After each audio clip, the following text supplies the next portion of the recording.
વડતાલ પોલીસને આત્મહત્યાની ધમકી આપનાર ઈસમની પોલીસે ધરપકડ કરી લીધી છે. માથાભારે મહેશ રબારીએ વડતાલ પોલીસ તેની ધરપકડ ન કરે તે માટે વોટ્સએપ પર ધમકી આપી હતી. મહેશ રબારીએ વડતાલ પીઆઈને તારા ડરથી હું આપઘાત કરીશ અને જવાબદારી તારી રહેશે તેવો વોટ્સએપ મેસેજ કર્યો હતો. કોર્ટમાંથી ધરપકડ અને સજા વોરંટ મળતા પોલીસ ધરપકડ ન કરે તે માટે પોલીસને દબાવવાનો આરોપી દ્વારા પ્રયાસ કરાયો હતો. પોલીસ મથકના અન્ય પોલીસ કર્મીઓને પણ વોટ્સએપ કોલ મેસેજ કરતા પોલીસની કામગીરીમાં રૂકાવટ કરી હોવા બાબતે પોલીસે આ ઈસમ સામે ગુનો નોંધ્યો હતો.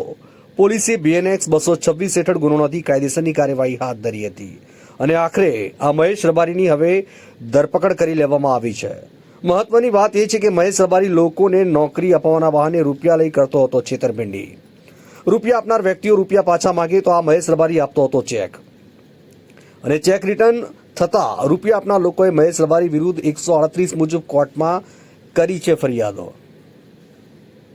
અને તેના વિરુદ્ધ ખેડા મામલતદાર, અમદાવાદ, રૂરલ, આણંદ અને નડિયાદની કોર્ટમાં અલગ અલગ કેસ ચાલી રહ્યા છે. પીએસ બ્રંડા વડતાલ પીઆઈ ગત રાત્રિ મને એક મોબાઈલ પર મેસેજ આવેલો.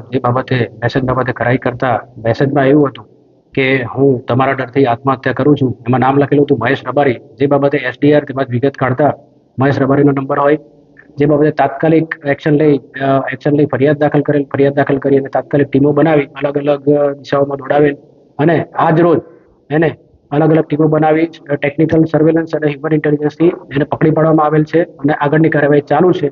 અને વધુમાં ઘણા બધા ગુના દાખલ થયેલા છે ચીટિંગના, અને આગળ તપાસ હજુ ચાલુ છે.